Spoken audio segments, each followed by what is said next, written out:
Bismillahirrahmanirrahim.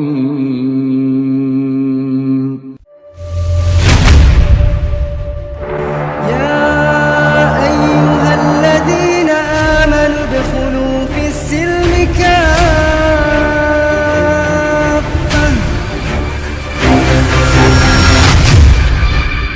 Satu di antara sosok di masa lalu yang perjalanan hidupnya diabadikan oleh Allah Subhanahu wa taala di dalam Al-Qur'an. Di antara nabi yang ceritanya banyak dikisahkan di dalam Al-Qur'an dan yang paling lengkap cerita hidupnya setelah Nabi Muhammad sallallahu alaihi wasallam adalah Nabi Ibrahim. Nabi Ibrahim alaihi salam. Kita tahu siapa bapaknya, dikisahkan juga masa mudanya, diceritakan juga nikahnya, diceritakan juga anaknya, bahkan cucunya. Sementara nabi-nabi yang lain terbatas kisahnya di dalam Al-Quran ataupun di dalam hadis. Misalnya kisah tentang Nabi Adam alaihissalam. Kisahnya terbatas dan kisah yang ada di dalam Al-Quran yang sering diulang-ulang di dalam Al-Quran tentang Nabi Adam itu kisah ketika Nabi Adam di surga. Adapun apa yang terjadi setelah turun dari surga, setelah turun ke dunia, tidak banyak diceritakan di dalam Al-Quran ataupun di dalam hadis. Kisah tentang Nabi Musa misalnya diceritakan di dalam Al-Quran. Ketika Nabi Musa lahir, ketika dihanyutkan ke sungai, ketika diambil jadi anak angkat oleh Fir'aun, keluarga Fir'aun, ketika dewasa, ketika Musa muda, kemudian gak sengaja membunuh orang, kemudian kabur ke kota Madian, kemudian ketemu dengan calon istrinya, kemudian ketemu dengan calon mertuanya, kemudian balik lagi ke Mesir, dikisahkan. Tapi setelah Nabi Musa kemudian berkeluarga, kita nggak tahu siapa anaknya Nabi Musa, bagaimana Nabi Musa memperlakukan anak-anaknya, dan kita juga nggak tahu setelah Nabi Musa nyebrang Laut Merah, apa yang terjadi setelahnya dengan Nabi Musa. Setelah Nabi Musa ngajak Bani Israel, ayo kita masuk ke Baitul Maqdis, setelah itu hilang dari peredaran. Bukan Nabi Musa tidak ada ceritanya, tapi Allah tidak mengabadikan kisahnya di dalam Al-Quran, dan Rasulullah juga tidak menceritakan di dalam hadis. Kisah tentang Nabi Sulaiman misalkan, ada kisahnya di dalam Al-Quran, tapi kisahnya hanya terbatas kepada kerajaannya. Siapa anaknya Nabi Sulaiman kita nggak tahu. Bagaimana Nabi Sulaiman mengawali kerajaannya juga nggak tahu. Jadi yang diangkat oleh Allah tentang Nabi Sulaiman hanya di satu sisi itu saja, Nabi Sulaiman sebagai seorang penguasa. Tapi kisah tentang Nabi Ibrahim alaihissalam satu di antara kisah yang paling lengkap. Ini kalau kita coba membandingkan kisah Nabi Ibrahim dengan kisah nabi-nabi yang lain. Misal kisah Nabi Nuh. Di Al-Quran diceritakan Nabi Nuh punya istri, Nabi Nuh punya anak. Nabi Nuh dakwah selama 950 tahun. Setelah 950 tahun terjadi banjir, dan setelah banjir hilang ceritanya dalam Al-Quran. Apa yang dilakukan oleh Nabi Nuh setelah banjir tidak diceritakan. Nabi Lut dakwah ke kaumnya sezaman dengan Nabi Ibrahim alaihissalam. Dakwah ke kaumnya, kemudian setelah kaumnya dihancurkan, dibinasakan, hilang cerita Nabi Lut. Bukan hilang, tidak diabadikan lagi, tidak diceritakan lagi oleh Allah di dalam Al-Quran. Nabi Hud, Nabi Saleh sama. Setelah kaumnya hancur, setelah kaumnya binasa, Allah nggak cerita lagi bagaimana perjalanan dakwah Nabi Hud dan Nabi Saleh, Nabi Lut dan Nabi Nuh di dalam Al-Quran. Beda dengan kisah Nabi Ibrahim alaihissalam. Kalau kisah Nabi Ibrahim alaihissalam itu nggak diceritakan bagaimana nasib kaumnya yang mendurhakai Nabi Ibrahim, tapi yang diceritakan perjalanan Nabi Ibrahim setelah kaumnya mendurhakai beliau. Jadi lengkap episodenya dari kecil, kemudian dari dewasa, kemudian jadi bapak, kemudian jadi kakek, dan seterusnya. Itu sebabnya, atau itu hikmahnya kenapa Allah Subhanahu wa taala di dalam surat At-Taghabun, dalam surat At-Taghabun Allah Subhanahu wa taala mengatakan, a'udzubillahi minasyaitonirrajim, bismillahirrahmanirrahim, qad kanat lakum uswatun hasanatun fi Ibrahim walladzina amanu ma'ah. Taghabun atau surat Al-Mumtahanah? Kalau tidak surat At-Taghabun, surat Al-Mumtahanah. Qad kanat lakum uswatun hasanah. Al-Mumtahanah, maaf. Surat ke-60 ayat ke-4. Surat ke-60 ayat ke-4. A'udzubillahi minasyaitonirrajim. Bismillahirrahmanirrahim.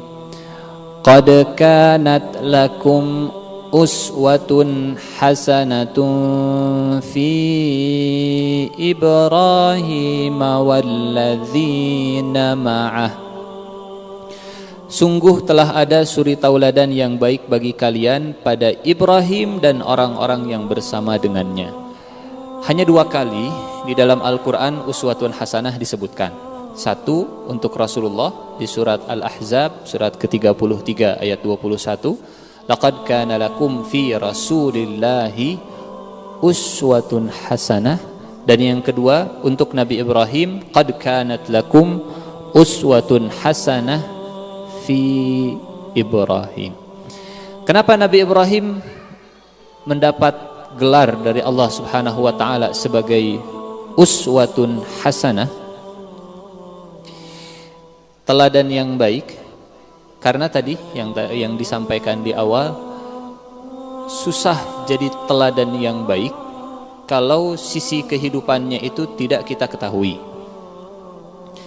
Contoh, misalkan begini, punten. Bisakah kita meneladani Nabi Adam alaihi salam? Oh bisa. Jangankan Nabi, orang soleh saja bisa kita teladani. Tapi kalau saya tanya, bisa nggak sih Nabi Adam itu kita teladani sebagai anak yang berbakti kepada orang tuanya? Bisa Nabi Adam jadi teladan sebagai anak yang berbakti untuk orang tua? Nggak bisa. Kenapa? Karena Nabi Adam nggak pernah berperan sebagai anak yang berbakti. Walaupun Nabi, tapi ketika sisi ini tidak ada, susah bagi beliau, susah bagi kita untuk meneladani Nabi Adam. Karena Nabi Adam gak pernah mengalami sisi ini. Bisa tidak kita meneladani Nabi Adam sebagai sosok menantu yang baik? Bisa? Kan punya istri. Walaupun punya istri, Nabi Adam gak punya mertua. Jadi Nabi Adam tidak bisa diteladani sebagai menantu. Bisakah kita meneladani Nabi Adam sebagai sosok mertua? Nabi Adam bisa jadi teladan sebagai mertua? Bisa, tidak, bisa, tidak bisa, tidak bisa, tidak, bisa, tidak, tidak, bisa. Nah, kalau ada air bisa insya Allah. Hatur nuhun Pak, jazakallah khair. Pertanyaannya begini, siapa menantunya Nabi Adam? Nabi Adam anak yang pertama namanya Qabil. Qabil punya kembaran perempuan. Nabi Adam punya anak yang kedua namanya Habil. Habil punya kembaran perempuan. Qabil nikah dengan kembarannya Habil. Habil nikah dengan kembarannya Qabil. Jadi siapa menantunya Nabi Adam? Nggak ada. Ini mah anaknya semua. Jadi Nabi Adam tidak pernah berperan sebagai sosok mertua. Keteladanan Nabi Adam sebagai mertua itu tidak bisa kita ikuti karena Nabi Adam belum pernah berperan sebagai mertua. Pernahkah Nabi Adam berperan sebagai seorang besan? Berinteraksi dengan besan? Enggak.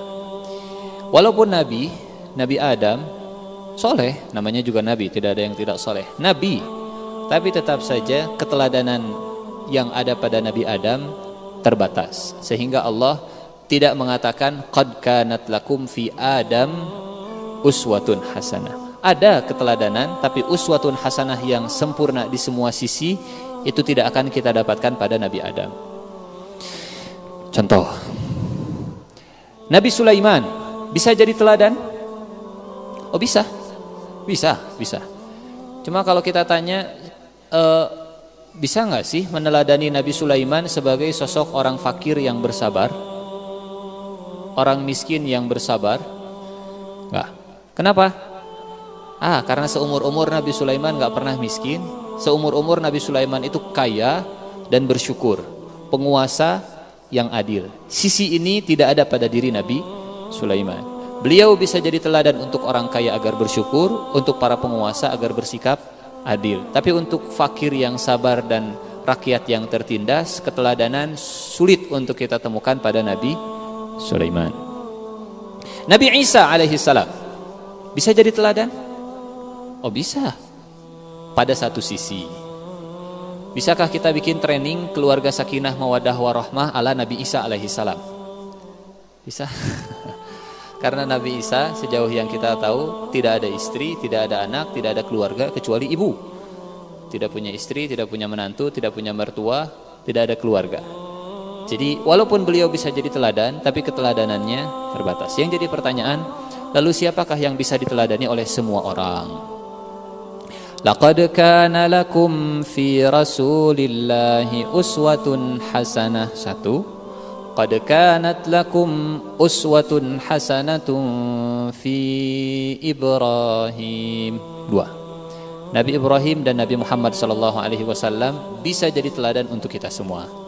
Siapapun kita, karena Allah sudah memberikan gelar uswatun hasanah, kita bisa meneladani beliau, Nabi Muhammad dan Nabi Ibrahim alaihissalam. Ini ayat yang pertama tentang Nabi Ibrahim atau keteladanan pada Nabi Ibrahim alaihissalam. Yang berikutnya, tema kita insyaallah keteladanan Nabi Ibrahim alaihissalam di usia muda. Kita tidak akan cerita Nabi Ibrahim setelah jadi nabi. Kita nggak akan cerita tentang Nabi Ibrahim sebagai seorang suami. Kita nggak akan cerita Nabi Ibrahim sebagai seorang ayah. Kita akan cerita Nabi Ibrahim sebagai seorang anak muda. Di mana diceritakan? Ayat yang akan insyaallah kita bahas ada di dalam surat Al-Anbiya, surat ke-21, ayat ke-51, surat 21 ayat 51 sampai dengan ayat ke-70. Ini insyaallah yang jadi pembahasan kita.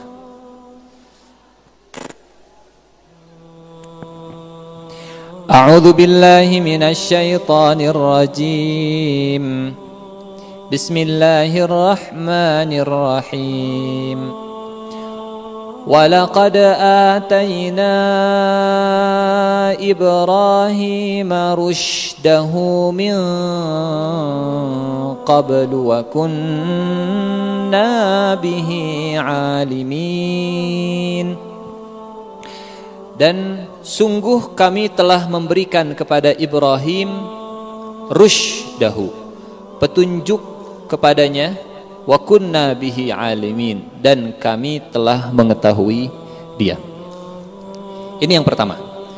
Keteladanan pertama dari Nabi Ibrahim, beliau memiliki rushd di usia yang masih sangat belia. Apa itu rushd? Ra, shin, dal. Kalau diterjemahan artinya petunjuk. Tapi rushd dalam bahasa Arab di dalam Al-Quran digunakan untuk orang yang sudah punya kemampuan berpikir rasional, orang yang sudah punya kemampuan berpikir logis, orang yang sudah bisa berpikir mana yang maslahat, mana yang mudarat, mana yang manfaat, mana yang tidak bermanfaat. Contoh, biar lebih mudah. Di dalam surat An-Nisa, ini tentang rushd. Surat An-Nisa, surat keempat, ayat ke-5. Ayat kelima. Wabtalul yatama hatta idza balagun nikah. Ayat ke-6, maaf. Dan ujilah anak-anak yatim itu sampai mereka cukup umur untuk menikah. Kalau misalkan kita punya anak yatim di rumah dan orang tua mereka itu kaya, mewariskan harta yang banyak, jangan langsung dikasih uangnya ke anak yatim. Pegang oleh kita, tapi ingat jangan dihabiskan. Itu harta milik anak yatim, bukan harta milik kita. Tapi jangan dikasihkan semuanya. Kapan kita berikan uang ini ke mereka? Kalau kita sudah tes, uji mereka di saat mereka sampai di usia mendekati baligh. Wabtalul yatama, dan ujilah anak-anak yatim itu hatta idza balagun nikah, sampai mereka cukup umur untuk menikah. Minimal kapan bisa menikah? Kalau sudah baligh. Kalau sudah mendekati usia baligh, tes, diuji. Misal kalau laki-laki katakanlah 15 tahun balighnya, tes dari usia 13 tahun. Bagaimana cara ngujinya? Kasih uang 10.000, cek 10.000 dia belikan untuk apa? Kalau misalkan 10.000 disobek-sobek kertasnya, jangan dikasih. Kasih 10.000 dia belikan untuk permen, semuanya untuk beli permen, oke, jangan dulu dikasih. Lanjutkan ayatnya. Fa in anastum minhum rushda fadfa'u ilaihim amwalahum. Kapan kita boleh menyerahkan harta anak yatim kepada mereka? Kalau kita sudah nguji, nih 10.000, oh ternyata lulus, 10.000-nya diberikan barang yang bermanfaat. 10.000, nih 50.000, 20.000, oh ternyata diberikan barang yang bermanfaat. Nih 50.000, oh ternyata diberikan barang yang bermanfaat. Nih 100.000, diberikan barang yang bermanfaat, tidak disia-siakan. Kalau sudah seperti ini, fadfa'u ilaihim amwalahum, serahkan semua harta mereka kepada mereka. Apa cirinya? Rushd. Apa itu rushd? Kemampuan untuk mengelola fulus, uang, mana yang manfaat, mana yang kurang manfaat. Itu namanya rushd.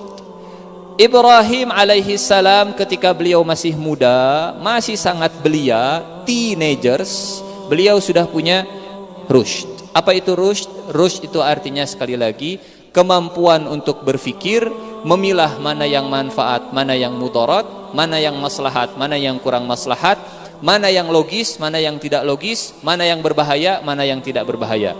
Namanya rushd. Kemampuan berpikir rasional dan logis, namanya rushd. Contoh, jadi bukti kalau seseorang punya rushd, dia bisa mengelola uang sendiri.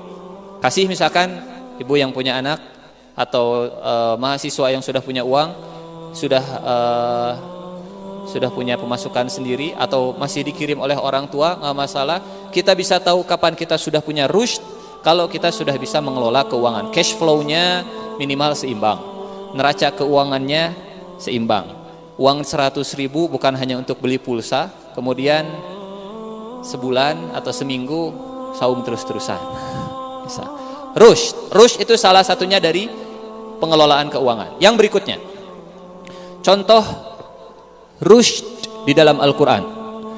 Di surat Al-Baqarah ayat 255.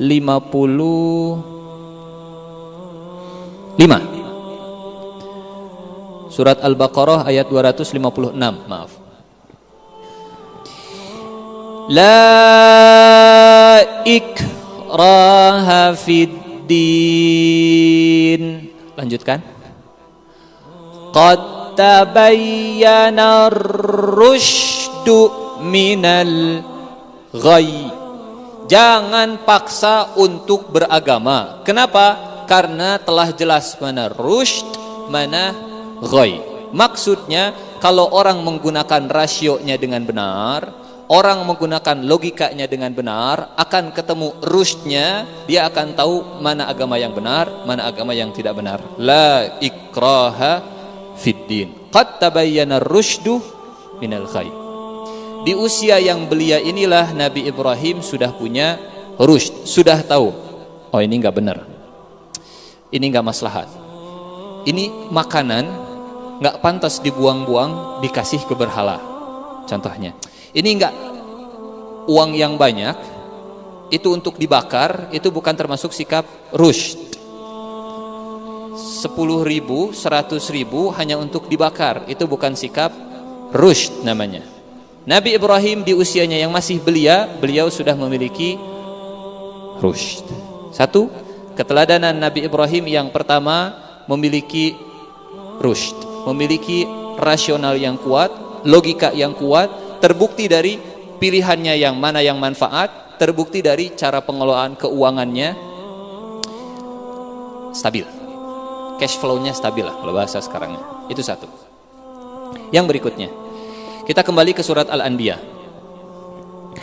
Walaqad atayna Ibrahim rushdahu min qablu wa kunna bihi alimin. Dampak efek akibat dari kuat berpikir logis, rasional, dampaknya itu di ayat ke-52. إذ قال لأبيه وقومه ما هذه التماثيل التي أنتم لها عاكفون. Dampak dari pikiran yang rasional dan logis itu akan berpikir kritis. Rasional logis, rushd, yang kedua kritis. Terlihat dari Nabi Ibrahim yang berani bertanya kepada orang tuanya, berani bertanya kepada lingkungannya apa yang biasa mereka, apa yang sedang mereka kerjakan. Nabi Ibrahim gak tutup mulut, pamali, lamun naros ya pamali. Bertanya, Nabi Ibrahim kritis. Kata Nabi Ibrahim, beliau bertanya kepada sang ayah. Dan siapa ayahnya Nabi Ibrahim? Azar. Apa pekerjaannya Azar? Vendor patung, supplier patung, nyuplai patung kemana-mana. Nabi Ibrahim nanya kepada bapaknya yang punya pekerjaan seperti itu dan ke kaumnya yang patungnya disuplai oleh sang ayah. Kata Nabi Ibrahim di ayat ke-52, ingatlah ketika Ibrahim berkata kepada ayahnya dan kaumnya, patung-patung apakah ini yang kalian semua tekun menyembahnya? Diterjemahkannya menyembah. Bahasa Al-Qur'annya akifun. Akifun itu artinya i'tikaf. Jadi kaumnya orang-orang Ibrahim, kaumnya Ibrahim itu mereka i'tikaf. I'tikafnya di sekitar patung. Kalau kita i'tikaf di dalam masjid, zikir dan seterusnya, kalau mereka i'tikafnya di sekitar patung. Diam di depan patung, diliatin patungnya, minta uang dan seterusnya. Akifun. Kata Nabi Ibrahim datang ke mereka, ini patung apa sih? Kok kalian semua pada di sini? Lagi pada ngapain? Kritis. Dan ini hal yang normal, konsekuensi logis dari punya pikiran yang logis dan rasional. Dampak yang berikutnya adalah berpikir kritis. Kalau sudah berpikir kritis, maka yang ketiga, ini keteladanan Nabi Ibrahim, rushd, rasional logis, kemudian kritis. Yang ketiga di ayat ke-53. Qalu wajadna aba'ana laha abidin. Jawaban mereka, apa jawaban mereka? Ini sudah turun temurun. Jawabannya dengan tradisi, jawabannya bukan jawaban yang bisa memuaskan akal rasional dan pikiran logisnya Nabi Ibrahim alaihissalam. Ini mah kalau kata orang Sunda geus ti dituna. Geus ti dituna kieu turutan we. Nya naon ieu teh naon nanaonan ieu teh. Pokona mah geus ti dituna turutan we. Enggak masuk ke otaknya Nabi Ibrahim alaihissalam.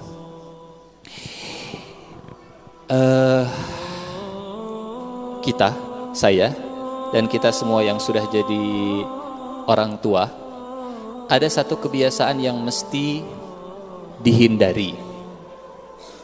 Saat ada pertanyaan, kemudian kita membungkam, menyuruh untuk diam dan jangan bertanya dengan bahasa pamali. Punten, jangan biasakan melakukan itu. Kenapa? Puntennya kita jadi loncat-loncat ayat Al-Quran. Silahkan dibuka surat Ad-Duha. Surat Ad-Duha. Surat keberapa Ad-Duha? Surat ke-93.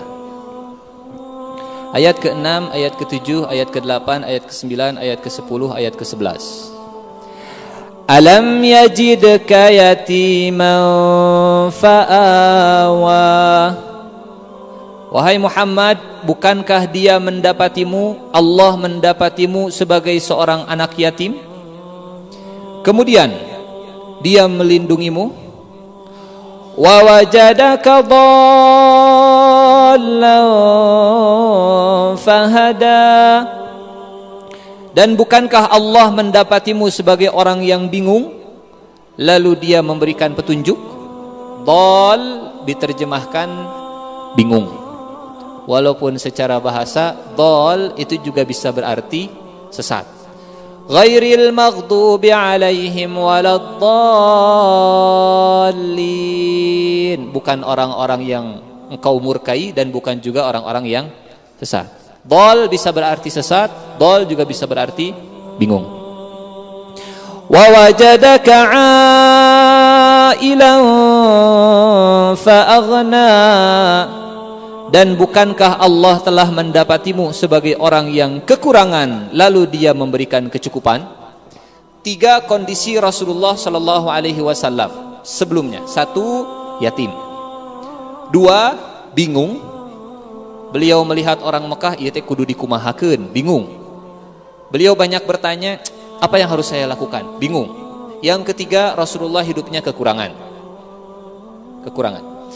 Maka kata Allah, ini ada 3 kondisi dengan 3 solusi. 3 kondisi dan 3 jawaban. Alam yajidka yatiman fa'awa fa'ammal yatima fala taqhar. Wahai Muhammad, bukankah Allah mendapatimu dulu pernah yatim? Maka kepada anak yatim janganlah engkau berlaku kasar. Dulu kamu yatim wahai Muhammad, maka fa'ammal yatima fala taqhar. 3 on 3. Ayat ke-6 itu dijawab oleh ayat ke-9. Ayat ke-11 itu jawaban untuk ayat ke-8. Wa wajadaka 'ailan fa'aghna. Dan dia mendapatimu sebagai orang yang kekurangan lalu memberikan kecukupan. Wa amma bi ni'mati rabbika fahaddits. Maka terhadap nikmat Tuhanmu hendaklah engkau banyak bersyukur, banyak bercerita. Yang kedua itu dijawab oleh yang kedua. Ayat ke-10 itu jawaban untuk ayat yang ke-7. Jadi ini surat Ad-Duha 3. Alam yajidka yatiman fa'awa fa'ammal yatima fala taqhar wa wajadaka 'ailan fa'aghna wa amma bi ni'mati rabbika fahaddits. Ini yang ingin kita garis bawahi yang kedua. Wa wajadaka dhallan fahada. Dulu engkau bingung wahai Muhammad dan Tuhanmu memberikan engkau petunjuk. Apa jawaban dari Allah? Wa ammas sa'il fala tanhar. Wa ammas sa'ila fala tanhar. Punten pisan. Di banyak terjemahan Al-Quran diartikannya, dan orang yang meminta-minta janganlah engkau hardik. Mungkin sama. Sa'il secara bahasa artinya adalah orang yang bertanya. Sa'ala yas'alu su'alan fahuwa sa'ilun wa dzaka mas'ulun. Sa'ala itu artinya bertanya. Su'al jadi bahasa Indonesia soal. Itu dari bahasa Arab su'al. Bentuk kata kerjanya sa'ala. Yang bertanyanya sa'il. Terjemahan bahasa yang mendekati ayat ini, wa ammas sa'il, maka orang yang bertanya, fala tanhar, jangan engkau hardik. Bu, ari Allah teh siga kumaha sih? Jangan nanya-nanya tentang Allah, pamali. Wa ammas sa'il fala tanhar. Ketika ada pertanyaan kemudian dihardik, itu yang akan menyebabkan dhallan, sesat, bingung. Kalau ini jadi bahasa pepatah bahasa Indonesia, malu bertanya. Ini bukan malu bertanya, mau bertanya tapi dilarang untuk nanya, akhirnya jadi sesat di jalan. Jadi pertanyaan dan jawaban, kesesatan itu diantara sebabnya adalah kalau ada orang yang bertanya kemudian dibungkam untuk bertanya. Wa amma sa'ila fala tanhar. Jadi kita kembali ke kisah Nabi Ibrahim. Kita akan lihat Nabi Ibrahim yang punya daya fikir rasional, logis, kritis, banyak bertanya tentang apa yang terjadi di lingkungannya, dan Nabi Ibrahim tidak mendapatkan jawaban yang memuaskan pikirannya. Di satu sisi Nabi Ibrahim bingung, ini kaum teh harus diapain? Dan itu kalau terjadi kepada kita, terjadi kepada keluarga kita, kepada anak-anak kita, khawatirnya ketika mereka bertanya kemudian tidak mendapatkan jawaban yang memuaskan, khawatirnya dalam tanda kutip bakal caper. Capernya seperti apa? Kita lihat nanti dalam kisah Nabi Ibrahim alaihissalam. Kita kembali ke kisah Nabi Ibrahim alaihissalam. Ketika Nabi Ibrahim bertanya, ma hadhihi tamathilul lati antum laha akifun, jawaban mereka, wajadna aba'ana laha abidin. Kami mendapati nenek moyang kami menyembahnya. Mesti dituna ya Ibrahim, jangan banyak tanya. Ikuti saja. Karena sudah rasional, kritis, orang kalau kritis itu nggak akan mau disuruh ikut-ikutan kalau tidak punya kenapa saya harus ikut. Dia tidak akan mau ikut kalau dia belum dapat jawaban yang memuaskan.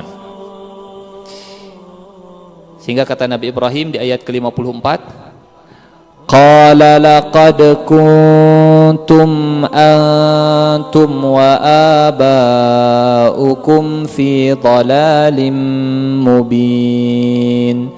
Kalau memang kalian seperti ini, kalian hanya sekedar ikut-ikutan tradisi dan kalian gak pernah mau bertanya kenapa tradisi ini ada, kenapa kita selalu seperti ini. Kalau begitu, kalian dan nenek moyang kalian itu ada dalam kesesatan yang nyata.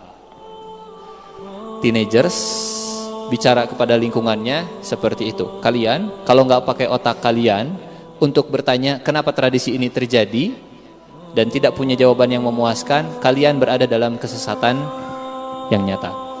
Laqad kuntum antum wa aba'ukum fi dhalalim mubin. Oh, kaget kaumnya digituin. Kaget bapaknya Nabi Ibrahim mendapatkan jawaban seperti itu. Kata mereka, ini yang ngomong anak kecil, anak muda, teenagers. Kata mereka, ajitana bil haqq am anta minal la'ibin. Ibrahim, kamu ngomong serius atau kamu main-main? Ajitana bil haqq am anta minal la'ibin. Mereka berkata, apakah engkau datang kepada kami membawa kebenaran atau engkau main-main? Apa artinya? Anak seusia Nabi Ibrahim itu disangka oleh orang-orang dewasa, jangan dianggaplah, itu mah masih heureuy dan seterusnya. Tapi Nabi Ibrahim menunjukkan keseriusannya di ayat ke-56. Kata Nabi Ibrahim, Barrabbukum rabbus samawati wal ardi alladhi fatarahunna wa ana ala dzalikum minasyahidin. Nabi Ibrahim karena dianggapnya bercanda, dianggapnya itu hanya sekedar heureuy, main-main, kata Nabi Ibrahim, sebenarnya Tuhan kalian itu Tuhan pemilik langit dan bumi. Dialah yang menciptakannya dan aku termasuk orang-orang yang bersaksi atas hal tersebut. Kata Nabi Ibrahim begini, watallahi, demi Allah, la akidanna asnamakum ba'da an tuwallu mudbirin. Sungguh aku akan melakukan tipu daya terhadap berhala-berhala itu setelah kalian pergi meninggalkannya. Ceritanya insyaallah masyhur setelah ini. Jadi kalau sudah tidak bisa pakai dialog, pakai argumentasi, pakai ngobrol, biasanya pakai tindakan yang menarik perhatian lebih. Mulai pakai mulai main fisik. Singkat cerita, sebetulnya kalau kita ingin mengetahui ceritanya lebih detail, kita bisa loncat ke surat As-Saffat. Nanti kita balik lagi ke surat Al-Anbiya, bisa dilihat surat As-Saffat, surat ke-38, surat 37 maaf, ayat ke-89.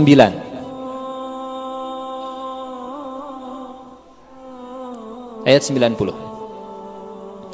Fatawallaw anhum mudbirin. Lalu mereka berpaling darinya dan pergi meninggalkan.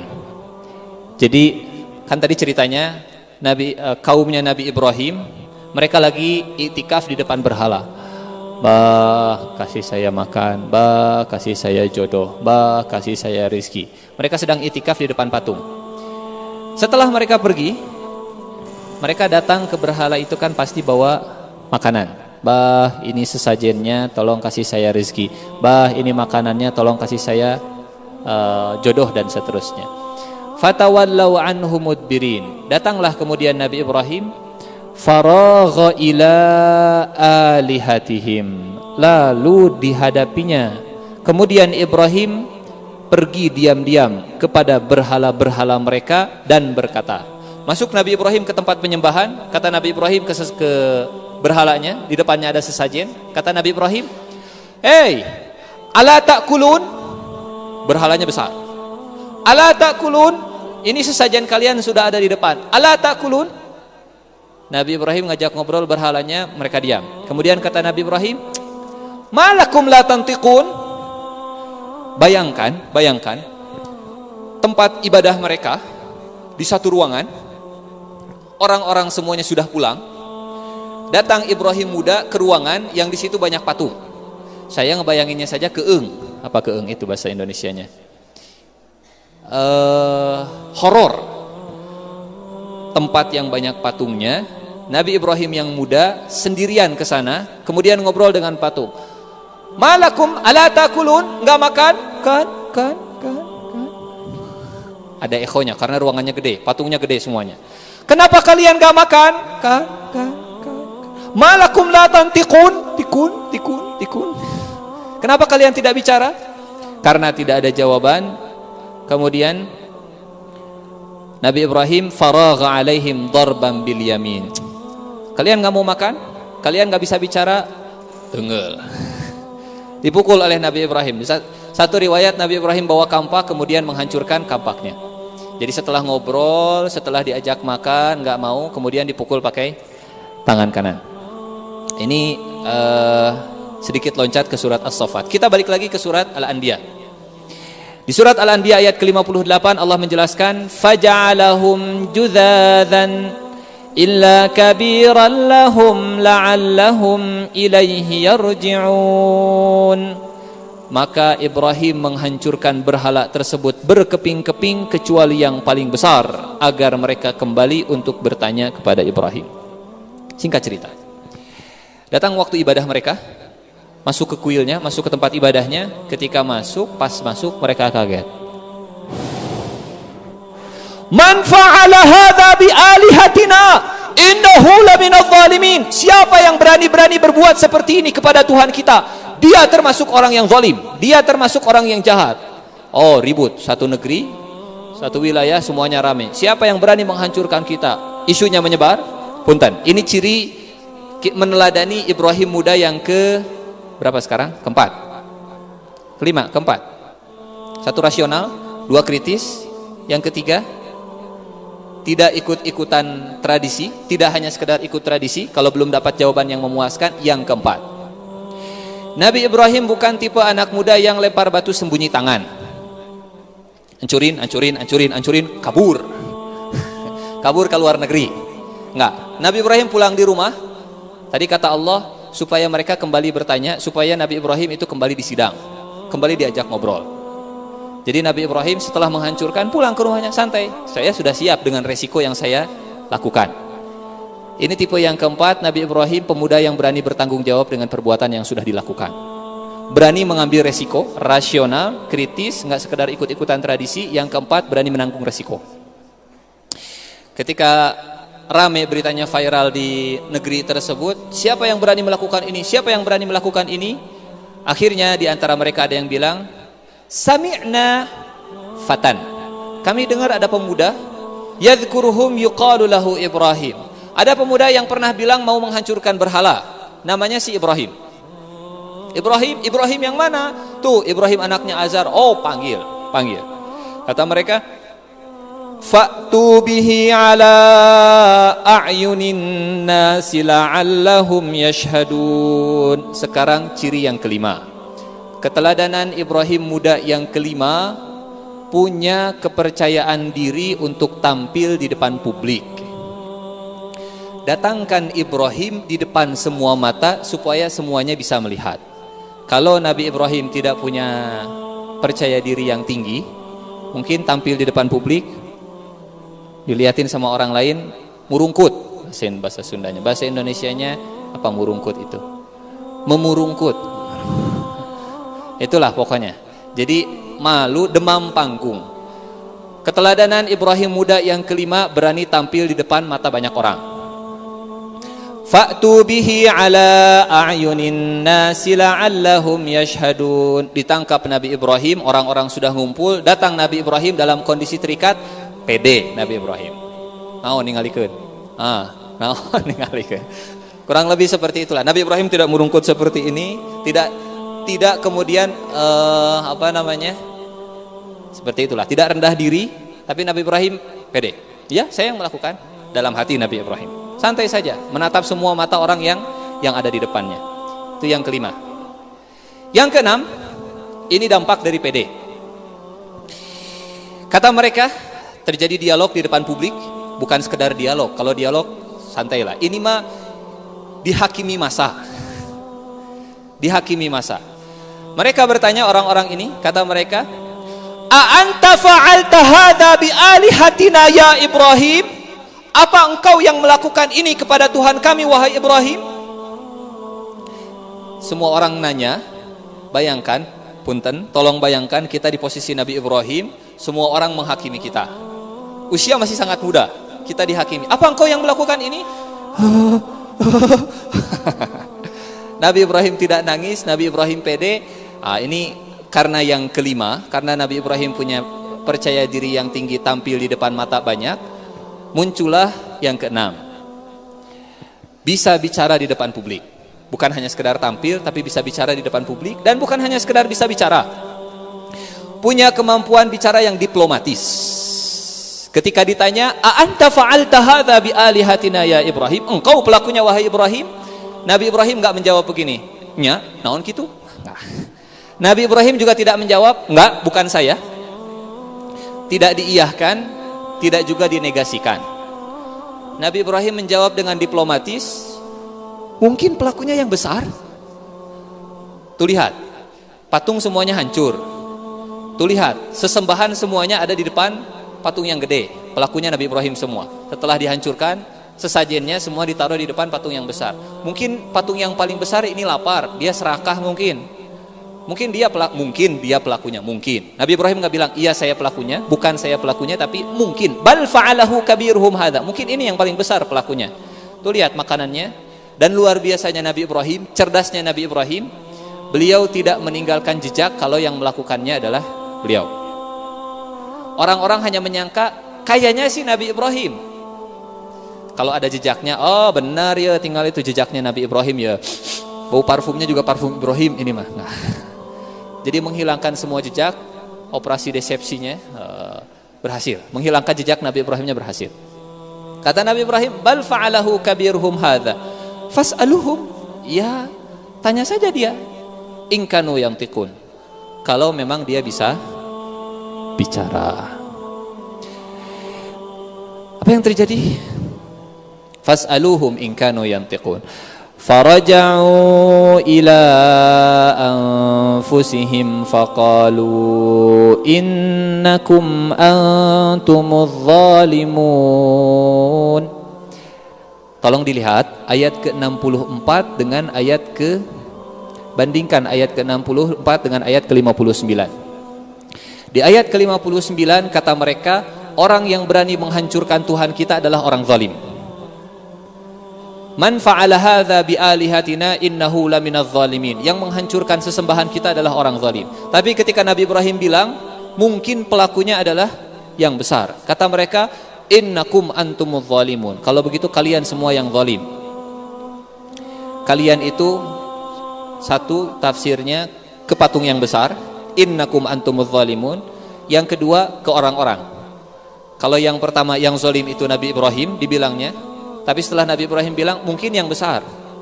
Kata mereka, innakum antumuz zalimun. Kalau begitu kalian yang zalim, bukan Ibrahim. Jadi luar biasa kemampuan komunikasi Nabi Ibrahim, bisa mengubah opini publik lah kalau bahasa sekarang. Kata mereka, apa yang terjadi? Ketika mereka disebut zalim, mereka enggak nerima. Sehingga mereka menundukkan kepala, thumma nukisu ala ru'usihim. Kemudian mereka bilang begini, laqad alimta ma haula'i yantiqun. Ibrahim, kamu kan tahu kalau mereka itu enggak bisa ngomong. Kenapa kita harus disuruh ngajak ngobrol dengan patung yang enggak bisa ngomong? Di ayat ke-65 kata Nabi Ibrahim,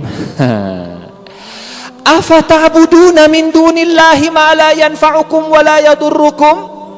Kalau kalian tahu ini patung enggak bisa bicara, kenapa kalian menyembah yang tidak bisa memberi manfaat kepada kalian dan juga tidak bisa memberi madarat? Perhatikan bagaimana rushd berdampak kepada manfaat dan madarat. Pertimbangan manfaat dan madaratnya muncul itu gara-gara rushd, berawal dari rushd. Kata Nabi Ibrahim, kenapa kalian menyembah yang tidak bisa memberi manfaat dan tidak bisa memberi madarat?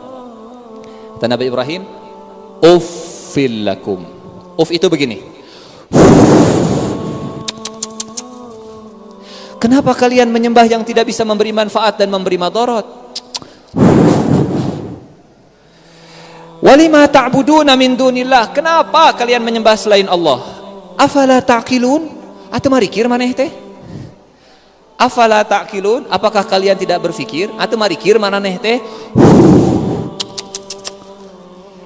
Bayangkan orang-orang yang jumlahnya banyak dihadapi oleh Nabi Ibrahim dengan logika yang begitu kuat, kalah argumentasinya.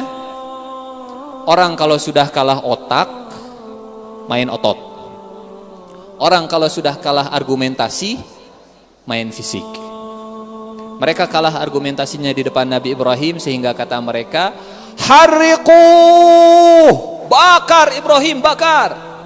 Bukan hanya sekedar ihriqu, tapi harriqu, bakar Ibrahim. Wansuru alihatakum in kuntum fa'ilin. Tolong Tuhan kalian jika kalian memang ingin melakukannya. Diikatlah tangan Nabi Ibrahim.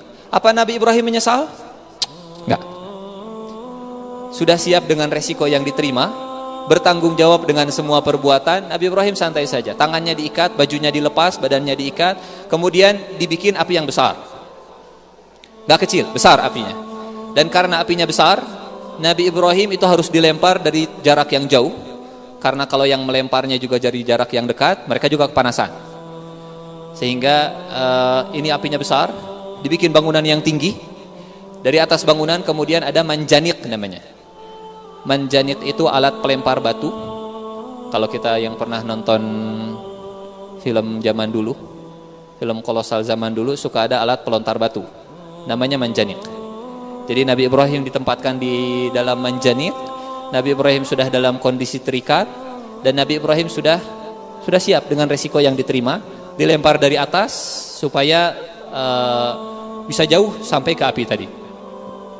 Ketika Nabi Ibrahim terikat, datang malaikat Jibril menawarkan bantuan. Kata malaikat Jibril, "Ya Ibrahim, wahai Ibrahim, alaka hajah? Butuh bantuan?" Tolong bayangkan kita di posisi Nabi Ibrahim, tangan sudah terikat, kemudian mau dilempar di depan api, di bawah tanah, kita di atas gedung tinggi, datang yang nolong bantuan. Butuh bantuan? Mohon, tolong lepaskan, tolong turunkan hujan, tolong ini ambrukanlah bangunan, saya takut, dan seterusnya. Tapi kata Nabi Ibrahim, ammalaka falah. Adapun minta bantuan kepada engkau wahai Jibril, terima kasih banyak. Enggak. Ammalaka falah, saya hanya membutuhkan Allah Subhanahu wa taala. Hasbiyallahu wa ni'mal wakil. Ini kalimat yang dibaca oleh Nabi Ibrahim sesaat sebelum dilemparkan ke dalam api. Hasbiyallahu wa ni'mal wakil. Cukuplah bagiku Allah, dan Allah lah sebaik-baik wakil, sebaik-baik pelindung. Ini keteladanan Ibrahim yang ke-7, yang terakhir. Satu, rasional, logis. Yang kedua, kritis. Yang ketiga, tidak sekedar ikut-ikut tradisi. Yang keempat, apa tadi yang keempat?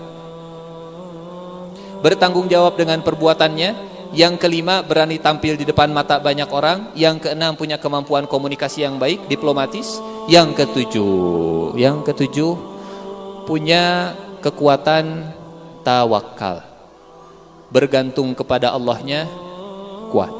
Bahkan malaikat Jibril yang datang menawarkan bantuan pun ditolak. Padahal kita tahu yang namanya malaikat itu nggak ada ceritanya malaikat punya inisiatif sendiri. Ibrahim, saya kadieu teh can izin ke Allah teh acan. Saya mah turun menawarkan bantuan. Saya belum izin ke Allah. Nggak ada ceritanya malaikat yang turun tanpa izin dari Allah. La ya'sunallaha ma amarahum wa yaf'aluna ma yu'marun. Turunnya malaikat Jibril kepada Nabi Ibrahim atas izin Allah Subhanahu wa taala. Tapi walaupun malaikat Jibril yang turun, kata Nabi Ibrahim, ammalaka fala. Kepada engkau enggak. Hasbiyallah wa ni'mal wakil. Cukup bagiku Allah, Allah lah sebaik-baik pelindung. Allah tidak menurunkan hujan. Allah tidak kemudian bikin gempa supaya orang-orang kabur. Apa yang Allah lakukan? Nabi Ibrahim tidak tahu apa yang akan Allah lakukan. Nabi Ibrahim hanya pasrah. Hasbiyallah wa ni'mal wakil, ni'mal maula wa ni'man nasir. Hasbiyallah wa ni'mal wakil, ni'mal maula wa ni'man nasir. Hasbiyallah wa ni'mal wakil, ni'mal maula wa ni'man nasir. Baca zikir ini saat kita benar-benar tidak memiliki pelindung kecuali Allah Subhanahu wa taala. Kondisi akan berubah, berbalik. Siap diputus si talinya, dan ketika tali diputus, talinya putus. Manjanik kemudian melemparkan Nabi Ibrahim. Nabi Ibrahim ketika sedang terbang dari gedung menuju ke api, Allah Subhanahu wa taala kemudian mengeluarkan instruksi.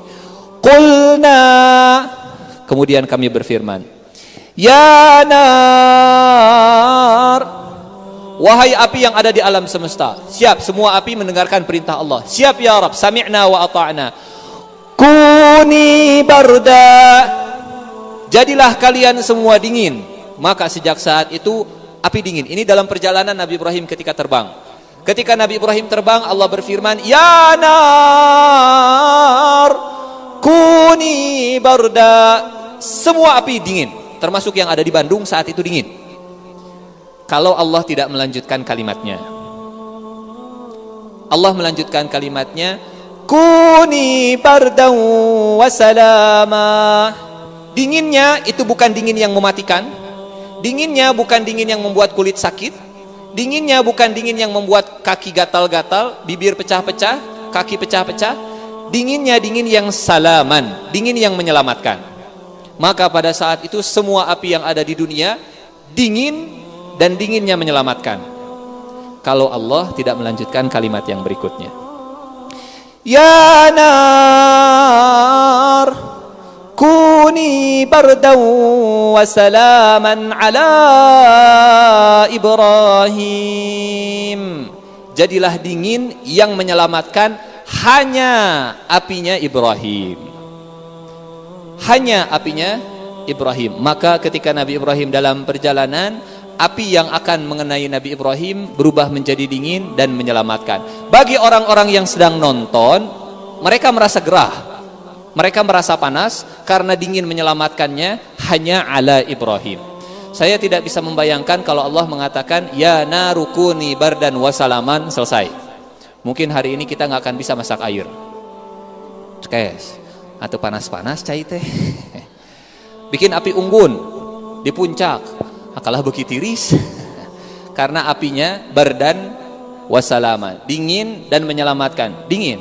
Tapi ketika Allah mengatakan bardan wasalaman ala Ibrahim, hanya kepada Ibrahim, maka hanya api yang menyentuh Nabi Ibrahim saja yang jadi dingin. Bahkan tali yang mengikat Nabi Ibrahim pun itu terbakar. Badan Nabi Ibrahim yang diikat, yang sedang diikat tidak terbakar.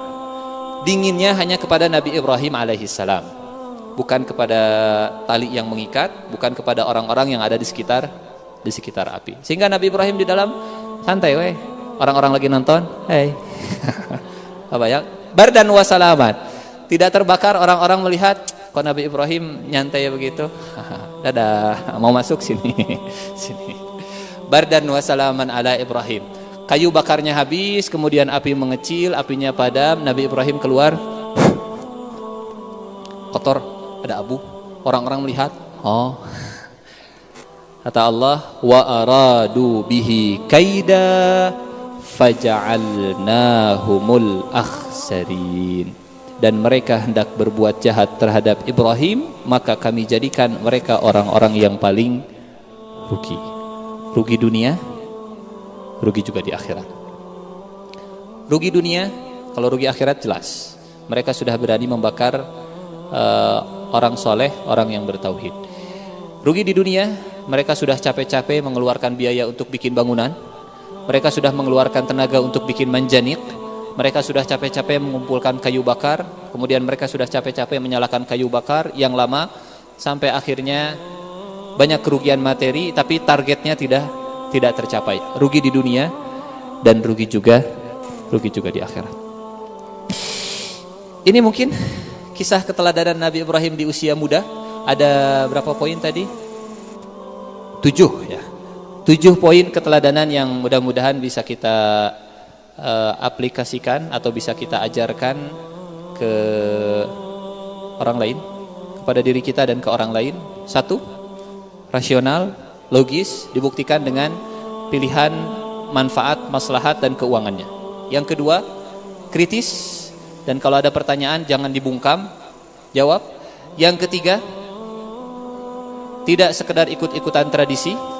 Yang keempat, bertanggung jawab dengan setiap perbuatannya. Yang kelima, percaya diri untuk tampil di depan mata banyak orang. Yang keenam, punya kemampuan komunikasi yang bagus, diplomatis. Dan yang terakhir, yang ketujuh, tawakal kepada Allah Subhanahu wa taala.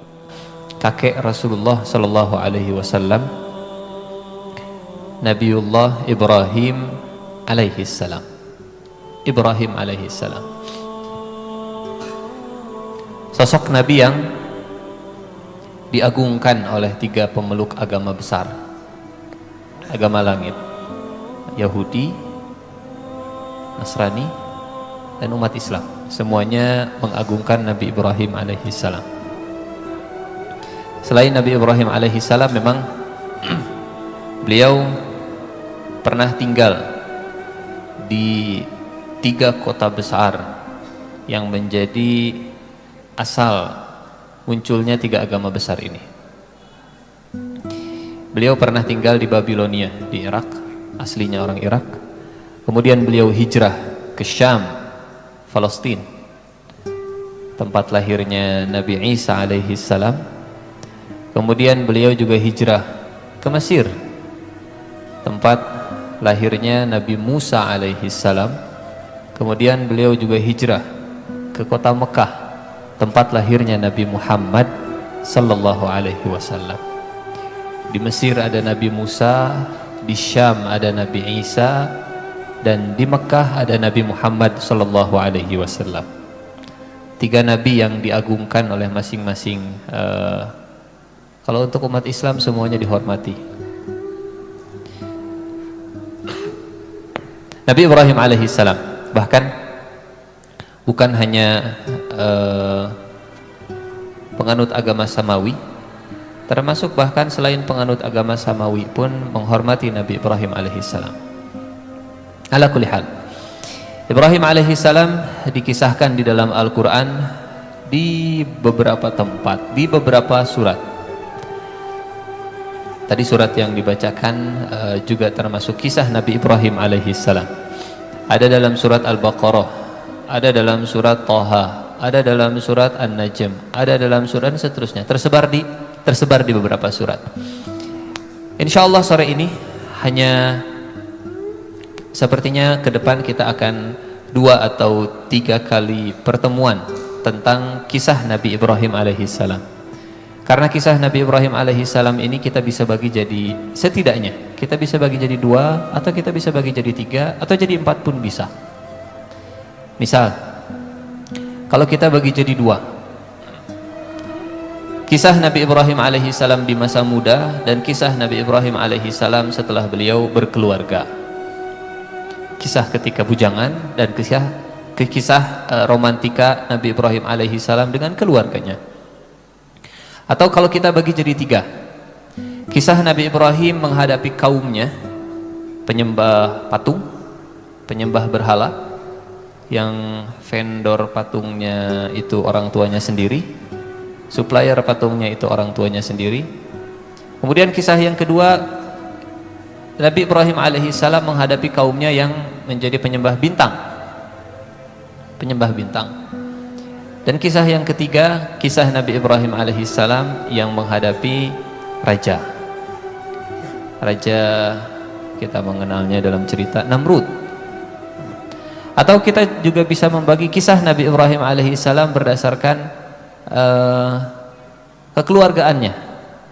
Ibrahim alaihissalam dengan ayahnya, Ibrahim alaihissalam dengan istrinya, Ibrahim alaihissalam dengan anaknya. Banyak sisi kehidupan dari Nabi Ibrahim alaihissalam yang bisa kita gali, sehingga kisah tentang Nabi Ibrahim ini sekali lagi sepertinya tidak cukup hanya 1 kali pertemuan saja.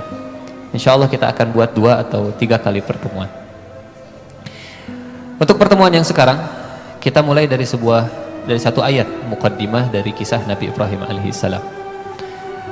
Ayat yang ada dalam surat At-Taubah, surat ke-9 ayat ke-23 atau 24. Ayat ke-24. A'udzu billahi minasy syaithanir rajim. Qul in kana aba'ukum wa abna'ukum wa ikhwanukum wa azwajukum wa ashiratukum wa amwalun iqtaraftumuha wa tijaratun takhshawna kasadaha wa masakinu tardawnaha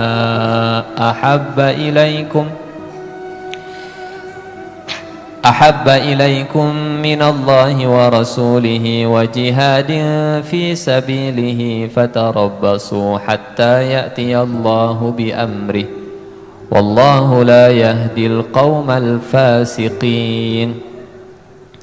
Teman-teman, Ibrahim alaihissalam sama seperti kita, manusia, punya rasa, punya hati, punya cinta. Nabi Ibrahim punya orang tua sama seperti kita. Nabi Ibrahim punya istri sama seperti saya. Bukan seperti kita, seperti saya atau yang sudah beristri. Nabi Ibrahim alaihissalam punya keturunan, punya anak. Nabi Ibrahim alaihissalam punya kawan sama seperti kita. Nabi Ibrahim alaihissalam punya rumah tempat tinggal sama seperti kita. Nabi Ibrahim punya hati, Nabi Ibrahim punya cinta. Dan apa yang dicintai oleh Nabi Ibrahim? Cinta yang halal. Halal. Ada 8 cinta halal dalam hidup kita. Cinta halal, kita sedang cerita cinta halal. Ada 8 cinta halal dalam hidup kita yang diakui oleh Allah Subhanahu wa ta'ala. Apa saja 8 cinta halal dalam surat At-Taubah tadi yang kita bacakan ayat 24? 1. Aba'akum, orang tua. Apa hukumnya mencintai orang tua? Halal. Bukan halal lagi, harus bahkan halal. Wa abna'akum, anak. Hukumnya mencintai anak halal, halal. Apalagi kalau anak mertua yang sudah dinikahi, halal bisa. Aba'akum, orang tua. Abna'akum, anak, keturunan. Kemudian wa ikhwanakum, saudara. Kita punya saudara, kita punya kakak, kita punya adik, halal kita cintai. Cinta yang halal semuanya. Yang keempat, wa azwajakum, pasangan, istri, suami. Yang kelima, wa ashiratukum, kerabat, kawan, teman kuliah, teman kerja, teman bisnis, mitra, halal. Wa amwal iqtaraftumuha, harta yang kalian tabung dari jalan yang halal. Wa tijaratun takhshawna kasadaha, mesin uangnya. Kalau tadi uangnya, kalau ini sekarang mesin uangnya, bisnisnya, pekerjaannya halal, aktivitasnya. Yang ke berapa sekarang? Wa tijaratun takhshawna kasadaha wa masakin, yang ke-8 tempat tinggal, kos-kosan favorit kita, asrama kesukaan kita, atau rumah favorit kita, halal. Halal kita senang di kosan ini, halal kita tinggal dengan orang tua, halal kalau kita suka tinggal dengan bibi kita, dengan saudara, halal, halal. Ada 8 cinta halal yang diakui oleh Allah Subhanahu wa ta'ala. Apa hukumnya kita mencintai yang 8 ini? Dosa atau tidak? Berdosa. Halal. Tapi teman-teman, ini kita nggak cerita cinta yang haram ya, lain cerita. Cinta yang halal bisa menjerumuskan pelakunya ke perbuatan fusuk. Cinta yang halal bisa menjatuhkan seseorang ke dalam status fasik. Apa itu fasik? Fasik itu orang yang keluar dari ketaatan. Fasik. Kenapa? Saya yang saya cintai sesuatu yang halal, kenapa saya divonis fasik? Kalau cinta yang halal salah dalam memprioritaskan, salah prioritas cinta yang halal, jatuhnya jadi fasik. Lanjutkan ayatnya. Qul in kana aba'ukum wa abna'ukum wa ikhwanukum wa azwajukum wa ashiratukum wa amwalun iqtaraftumuha wa tijaratun takhshawna kasadaha wa masakinu tardawnaha. Kalau yang 8 yang kalian cintai ini dan halal, ahabba ilaikum, lebih kalian cintai, lebih diprioritaskan dari yang 3. Kalau yang 8 lebih diprioritaskan dari yang 3, ahab, apa yang 3? Minallah wa rasulihi wa jihadin fi sabilihi, Allah, Rasulnya, dan berjuang di jalan Allah. Ini sekali lagi kita sedang muqaddimah masuk ke sosok Nabi Ibrahim alaihissalam. Wa jihadin fi sabilihi fatarabbasu hatta ya'tiyallahu bi amrih. Tunggu saja sampai Allah Subhanahu wa taala mendatangkan keputusannya. Ujung ayatnya ini yang membuat kita khawatir, takut. Wallahu la yahdil qaumal fasiqin. Cinta yang halal ketika salah prioritas menjatuhkan pelakunya ke dalam kefusukan, kefasikan. Ibrahim alaihissalam beliau punya yang 8 tadi, tapi ketika dihadapkan pada yang 3, Nabi Ibrahim alaihissalam tetap bisa mendahulukan Allah, tetap bisa mendahulukan penciptanya, dan tetap mendahulukan berjuang di jalan Allah subhanahu wa ta'ala. Dalam kerangka ayat inilah, di kerangka ayat inilah, cinta Ibrahim alaihissalam kepada Allah subhanahu wa ta'ala bisa mengalahkan segalanya. Cinta yang akhirnya melahirkan pengorbanan. Nggak ada cinta, nggak ada pengorbanan. Kapan cinta melahirkan pengorbanan? Kalau cinta sudah ada di persimpangan jalan. Persimpangan jalan cinta. Pilih cinta Allah atau pilih cinta orang tua. Pilih cinta Allah atau pilih cinta anak. Pilih cinta Allah atau pilih cinta istri. Pilih cinta Allah atau cinta saudara. Pilih cinta Allah atau cinta harta. Pilih cinta Allah atau cinta rumah. Pilih cinta Allah atau cinta bisnis, pekerjaan, dan seterusnya. Kalau sudah ada di persimpangan jalan cinta, maka saya dan kita pasti dan terpaksa akan memilih salah satunya. Disinilah cinta akan melahirkan misal kita suka nonton bola Persib, kita juga suka nonton MotoGP, Rossi, dan seterusnya. Tapi ternyata Persib dan MotoGP itu disiarkan di waktu yang bersamaan. Kita suka ini, kita suka ini. Kita sekarang ada di persimpangan jalan. Mana yang akan kita pilih tergantung mana yang akan kita prioritaskan. Kalau kita pilih Persib, berarti memang Persib lebih prioritas daripada MotoGP. Kalau MotoGP memang lebih prioritas, kita pasti akan mengorbankan nonton Persib. Kecuali kalau bisa multiple window, dua-duanya. Tapi kalau harus milih salah satu, maka salah satu ada yang dikorbankan. Inilah kisah Nabi Ibrahim alaihissalam. Kisah yang hidupnya, ini kalau kita bagi kisah Nabi Ibrahim ke dalam 8 episode, Ibrahim alaihissalam dan ujian cinta dengan orang tuanya, Ibrahim alaihissalam dan ujian cinta dengan istrinya, ujian Nabi Ibrahim dan ujian cinta dengan anaknya, ujian Nabi Ibrahim alaihissalam dan ujian tanah airnya, rumahnya, ujian Nabi Ibrahim alaihissalam dan ujian dengan hartanya. Karena Nabi Ibrahim ketika hidupnya penuh dengan ujian-ujian. Itu sebabnya tadi ayatnya sudah dibacakan di awal. Surat Al-Baqarah ayat ke-124. Al-Baqarah ayat 124, Allah Subhanahu wa taala berfirman, A'udzubillahi minasyaitonir rajim. Bismillahirrahmanirrahim. Wa idzibtala Ibrahim rabbuhu bikalimatin fa'atammahun. Qala inni ja'iluka lin-nasi imama. Qala wa min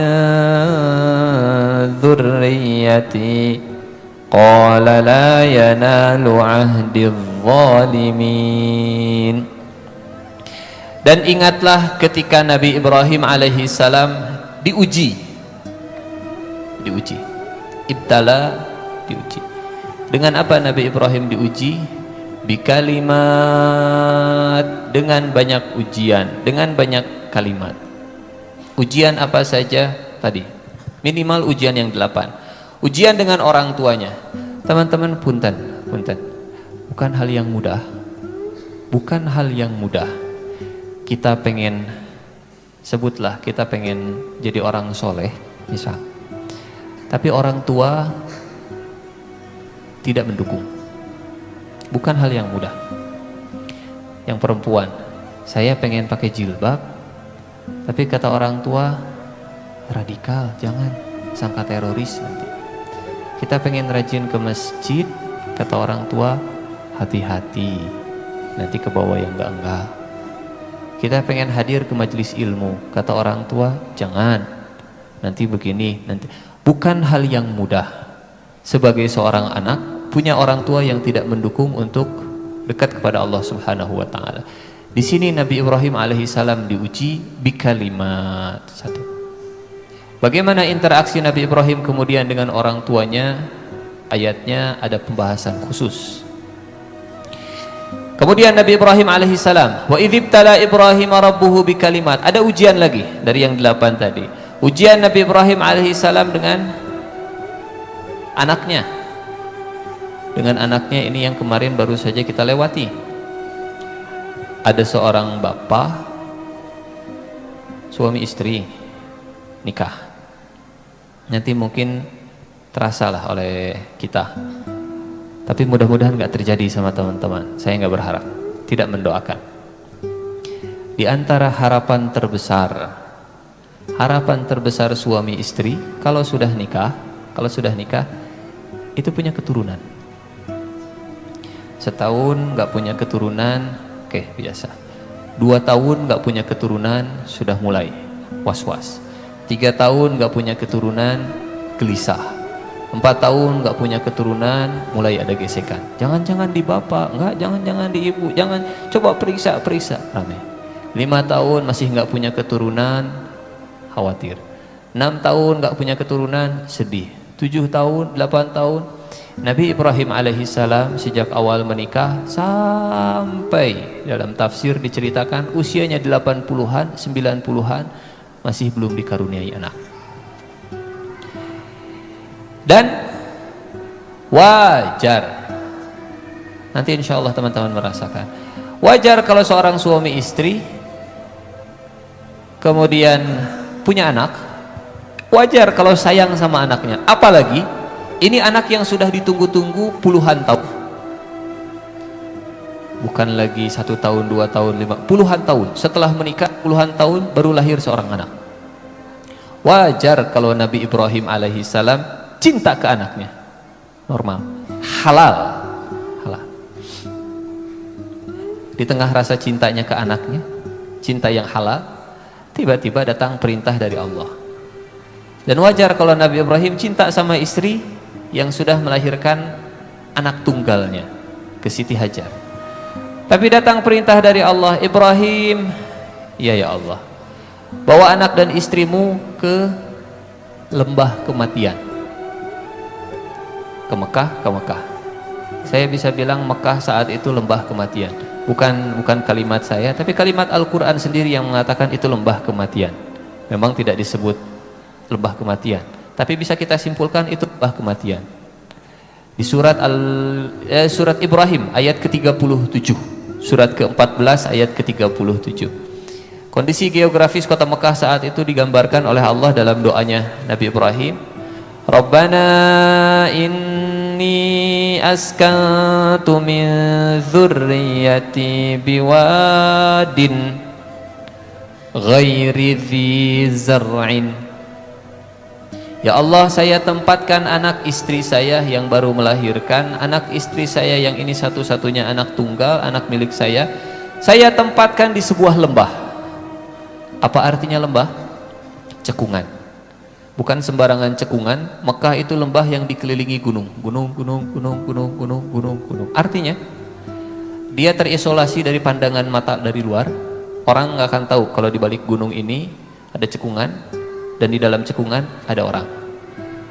Bahasa lainnya begini, ya Allah, saya tempatkan anak istri saya di tempat yang terisolasi, jauh dari pandangan mata, dan bukan sembarangan lembah. Biwadin ghairi dzi zar'in, lembah yang tidak ada tanaman. Kalau nggak ada tanaman, nggak ada kehidupan. Nggak ada tanaman, nggak ada air.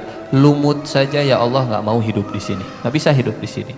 Tumbuhan saja nggak bisa hidup, apalagi manusia. Nggak ada tanaman, nggak ada air, nggak ada kehidupan. Saya tinggalkan anak istri saya di lembah kematian. Lembah kematian. Ya Allah, saya cinta dengan anak istri saya, tapi karena ini perintah dari Engkau, saya lebih cinta kepada Engkau. Tinggalkan anak istrinya. Dan istrinya juga sama. Kata Siti Hajar, Ibrahim, liman taraktana, engkau tinggalkan kami kepada siapa? Nabi Ibrahim nggak bisa menjawab. Nabi Ibrahim nggak tahu kepada siapa ditinggalkan, nggak ada orang. karena nggak dapat jawaban. Perempuan kalau belum dapat jawaban nanya terus, butuh kepastian. Ibrahim, liman taraktana, kepada siapa engkau tinggalkan kami? Nggak dapat jawaban.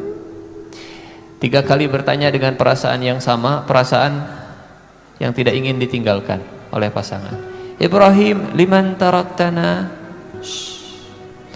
Kalau perasaan tidak menemukan jawaban, ganti pertanyaan dengan pertanyaan iman. Insya Allah ketemu jawaban. Perasaan kalau nggak ketemu jawaban, ganti dengan iman. Pertanyaannya sekarang dari iman. Siti Hajar kemudian ganti pertanyaannya, wahai Ibrahim, Allahu amaraka bihadza? Apa Allah yang memerintahkan engkau meninggalkan kami di sini? Apa ini perintah Allah? Apa ini keputusan Allah? Apa ini takdir dari Allah? Kata Nabi Ibrahim, ya, ini keputusan Allah. Ini perintah dari Allah supaya saya berpisah dengan engkau di jalan yang halal. Diperintahkan oleh Allah untuk berpisah, bahkan bukan sembarangan berpisah, meninggalkan anak istrinya, pasangan halalnya diperintahkan oleh Allah untuk ditinggalkan di lembah kematian. Kira-kira bakal hidup atau bakal mati? Kalau kita hidup saat itu, kalau kita sekarang sudah tahu. Bayangkan kalau kita saat itu di posisi Nabi Ibrahim, kalau kita saat itu di posisi Siti Hajar, kira-kira bakal hidup atau bakal mati melihat sumber daya hidup yang tidak mencukupi? Elan vitenya 0, kemungkinan untuk hidupnya 0. Bakal hidup atau bakal mati? Kalau pakai sebab akibat manusia, mati. Tapi apa jawaban Siti Hajar? Kata Siti Hajar, idzan, kalau memang ini perintah Allah wahai Ibrahim, lan yudayyi'anallah, Allah pasti tidak akan menyia-nyiakan kami. Ada pasangan halal karena perintah Allah diperintahkan untuk berpisah, kata dia, Allah tidak akan menyia-nyiakan kami. Maka siapapun yang punya pasangan, apalagi yang belum halal, ada perintah dari Allah, pisahkan dulu. Insya Allah Allah tidak akan menyia-nyiakan. Ya Allah, saya ada hubungan yang masih belum halal, ada hubungan, dan Kau memerintahkan saya, memerintahkan kami, wala taqrabuz zina. Teh sebentar, atau nge-WA, assalamualaikum, waalaikumsalam. Ada perintah dari Allah, wala taqrabuz zina, wala, jangan mendekati perbuatan zina. Oh ya sudah, kalau begitu saya mau ditinggalkan di lembah kematian. Ya, saya meninggalkan kau di lembah kematian. Ya sudah, kalau ini memang perintah Allah, lan yudayyi'ana, Allah pasti tidak akan menyia-nyiakan saya. Assalamualaikum, waalaikumsalam. Siap? Insya Allah siap. Ini yang halal dipisahkan oleh Allah, yang halal diperintahkan oleh Allah untuk berpisah. Tapi karena selama saya ada di jalan Allah, lan yudayyi'ana Allah, Allah pasti tidak akan menyia-nyiakan saya. Pergilah Nabi Ibrahim alaihissalam. Ini saran buat siapapun yang mendengarkan ini, yang ingin berpisah, insya Allah Allah tidak akan menyia-nyiakan. Dan ketika berpisah, lakukan 3 hal. Lakukan 3 hal ini. 3 hal yang diharapkan dari Nabi Ibrahim, diharapkan oleh Nabi Ibrahim ke keluarganya, ke pasangan halalnya. Ketika ditinggalkan, Nabi Ibrahim kemudian berdoa. Doanya tadi, Rabbana inni askantu min dzurriyyati biwadin ghairi dzi zar'in 'inda baitikal muharram. Rabbana, 1, liyuqimus shalah. Ya Allah, mereka akan berpisah dengan saya sebagai suami, sebagai pasangan halalnya. Ya Allah, buat mereka, jadikan mereka orang-orang yang menegakkan sholat. Saat berpisah, yang pertama lakukan sholat. Itu sebabnya kenapa Rasulullah SAW dapat perintah sholat fardu 5 waktu itu setelah berpisah dengan Siti Khadijah. Rasulullah pisah dengan Siti Khadijah, meninggal Siti Khadijah. Pisahnya bukan pisah ini. Siti Khadijah meninggal, Rasulullah limbung, Rasulullah sedih. sehingga tahun itu disebut dengan tahun kesedihan, Amul Huzn. Dan ketika Rasulullah sedih seperti itu, dihibur oleh Allah Subhanahu wa taala. Dengan apa hiburannya? Isra Mi'raj. Ujung dari Isra Mi'raj itu diberikan kewajiban sholat fardu 5 kali. Ketika berpisah dengan Siti Khadijah, sholat. Nabi Ibrahim ketika berpisah dengan Siti Hajar, yang pertama sholat. Kenapa kalau berpisah yang pertama kali dilakukan itu sholat? Karena saat berpisah, separuh nafasku terbang bersama dirimu. Separuh jiwa terbang. Ibrahim ke Syam, Siti Hajar di Mekah. Biasa tinggal bersama, sekarang sendirian. Ada kekosongan di hati. Apa yang bisa mengisi kekosongan ini? Sholat. Kebersamaan dengan Allah insya Allah bisa mengisi kekosongan di dalam hati. Rabbana liyuqimus shalah. Yang kedua, faj'al af'idatan minan nasi tahwi ilaihim. Faj'al af'idatan minan nas, artinya jadikanlah hati orang-orang itu mau berinteraksi dengan mereka, mau datang ke sini. Satu, sholat. Yang kedua, perbanyak interaksi dengan orang lain. Jangan terlalu fokus dengan yang sebelum-sebelumnya. Faj'al af'idatan min. Itu sebabnya ketika Rasulullah Isra Mi'raj berpisah dengan Siti Khadijah, beliau Isra Mi'raj naik ke langit Sidratul Muntaha. Di langit 1 beliau ketemu Nabi, langit 2 beliau ketemu Nabi, langit 3, langit 1 Nabi Adam, langit 2 Nabi Isa, langit 3 Nabi Yusuf, langit 4 Nabi Idris, langit 5 Nabi Harun, langit 6 Nabi Musa, langit 7 Nabi Ibrahim alaihissalam. Bahkan ketika di Masjidil Aqsa, Rasulullah Isra Mi'raj dari Masjidil Haram ke Masjidil Aqsa, di Masjidil Aqsa beliau sudah disambut oleh banyak nabi, semua nabi, dan beliau jadi imam salat. Isra Mi'raj itu hiburan karena Rasulullah berpisah dengan Siti Khadijah. Satu, sholat. Yang kedua, banyak berinteraksi dengan orang. Yang ketiga, ini terkait dengan masalah fisik. Warzuqhum minas thamarati la'allahum yashkurun. Beri mereka rizki berupa buah-buahan ya Allah, supaya mereka menjadi orang-orang yang bersyukur. Jangan lupa makan. Jangan lupa jaga kesehatan. Satu, sholat, urusan hati. Dua, interaksi dengan manusia, menghilangkan sedihan. Dan yang ketiga, jangan lupa makan buah-buahan terutama. Yang berikutnya, ini pertemuan tentang kisah Nabi Ibrahim alaihissalam yang pertama. Kita masih global. Kisah Nabi Ibrahim alaihissalam berangkat dari yang 8 tadi. Cinta kepada orang tua, cinta kepada anak, cinta kepada pasangan. Cinta kepada pasangan. Dalam surat An-Najm, surat An-Najm ayat ke-37. Surat An-Najm. A'udzu billahi minasyaitonir rajim. Wa Ibrahim alladzi waffa. Ayat 37, betul. Wa Ibrahim alladzi waffa, dan Ibrahim yang punya sifat-sifat wafa, wafiyun. Wafa artinya setia. Wafa, setia. Apa bukti kesetiaan Nabi Ibrahim alaihissalam? Punten, saat Nabi Ibrahim nikah dengan Siti Sarah. Siti Sarah itu punten, mandul. Mandul. Sejak awal menikah sampai usia Nabi Ibrahim alaihissalam usia 80-an tahun ke atas, Nabi Ibrahim tetap bersama dengan Siti Sarah. Padahal Siti Sarah mandul, terus bersama dengan Siti Sarah. Wa Ibrahim alladzi waffa. Sampai akhirnya Siti Sarah sendiri yang kemudian setelah terjadi peristiwa di Mesir, hijrah dari Babilonia, kemudian ke Syam, kemudian ke Mesir. Di Mesir ini Nabi Ibrahim dan Siti Sarah masuk ke kota Mesir. Kemudian Siti Sarah diculik oleh pasukan penguasa, kemudian dimasukkan ke kamar penguasa. Karena Siti Sarah ini cantik. Siti Sarah cantik. Kata para ulama, kecantikan Siti Sarah itu akhirnya nurun ke ketampanan Nabi Yusuf alaihissalam. Jangan lupa nasabnya.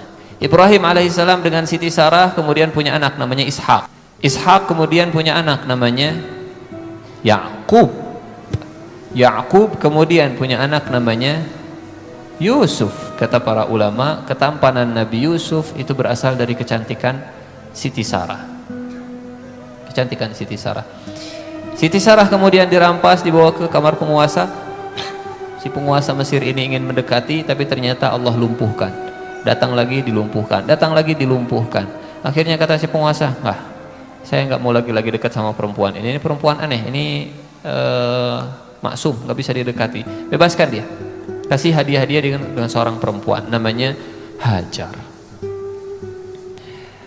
Siti Sarah lah yang kemudian meminta Nabi Ibrahim alaihissalam akhirnya untuk menikah dengan Siti Hajar.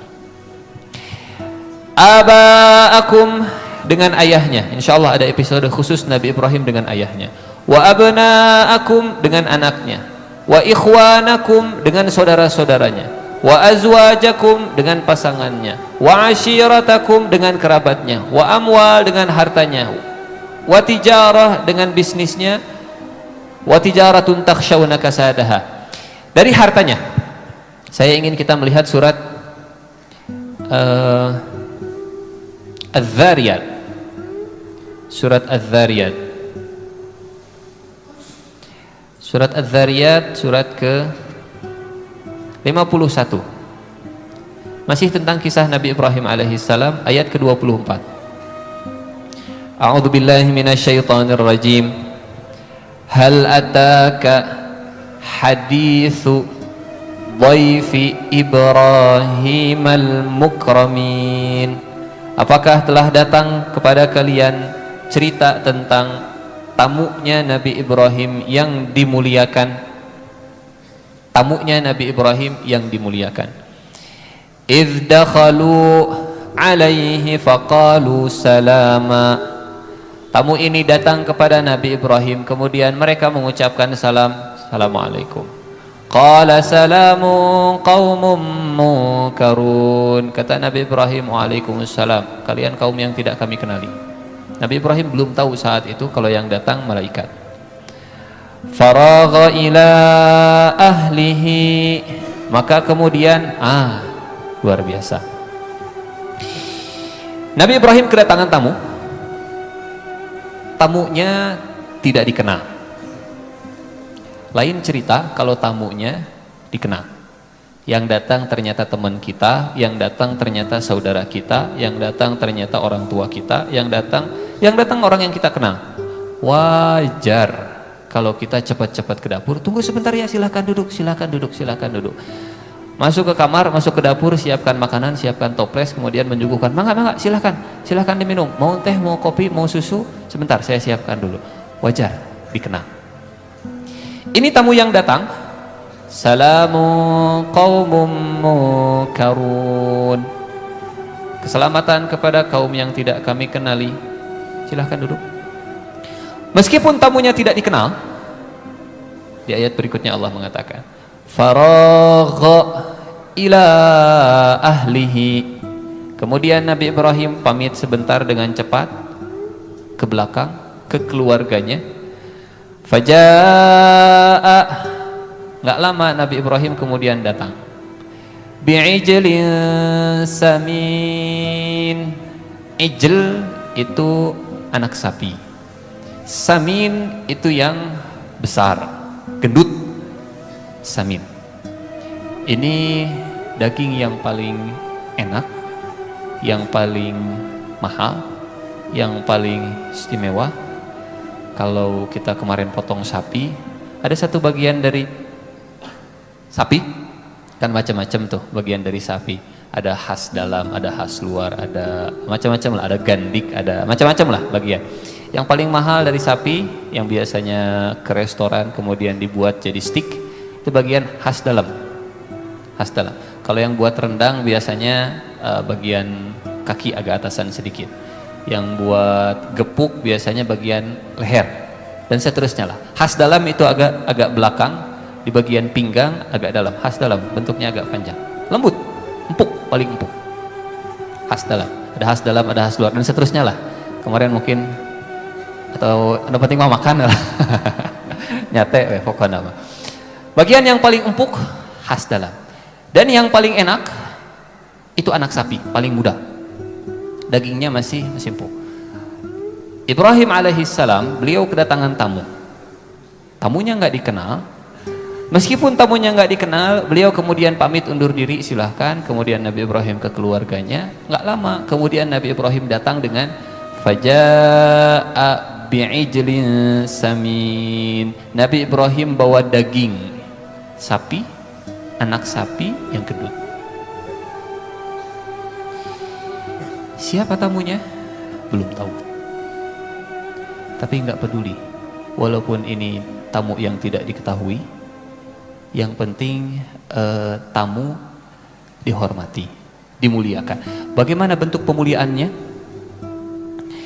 Nabi Ibrahim punya sapi yang dewasa, Nabi Ibrahim punya sapi anak-anak. Biasanya kalau menyuguhkan sapi yang sudah agak tuaan lah disembelih. Kalau yang masih muda biar agak dewasa dulu, terus misalkan kalau untuk susu ya diperah susunya. Kalau misalkan dia jadi sapi peternak ya biarkan misalkan dia jadi apa ya, kawin dan seterusnya. Jadi jarang kalau anak sapi anaknya yang disembelih.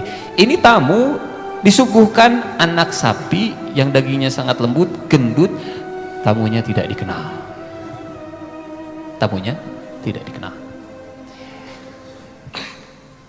Nabi Ibrahim alaihissalam dengan hartanya beliau suguhkan kepada tamu. Perintah dari Allah Subhanahu wa taala, ikramud duyuf, penghormatan kepada tamu. Setelah disuguhkan, apa yang terjadi? Faja'a bi'ijlin samin. Maka Ibrahim kemudian datang, Nabi Ibrahim sendiri yang datang membawa sapi tadi, bukan keluarganya, Nabi Ibrahim sendiri yang melayani Nabi Ibrahim sendiri ke tamu. Faqarrabahu ilaihim. Kemudian sapinya didekatkan.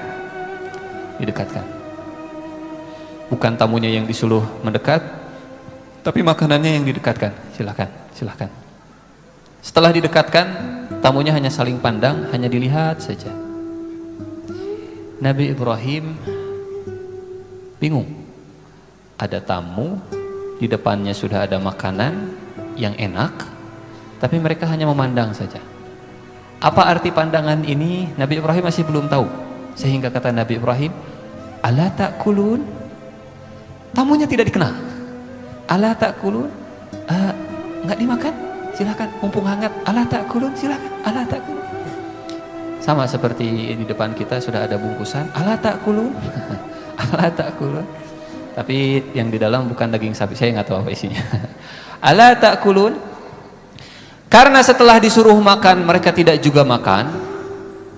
Nabi Ibrahim merasa khawatir, ketakutan. Fa'aujasa minhum khifah. Nabi Ibrahim ketakutan. Kenapa? Karena biasanya kalau tamu sudah dibaiki ternyata masih tidak menerima kebaikan tuan rumah, biasanya punya niat jahat.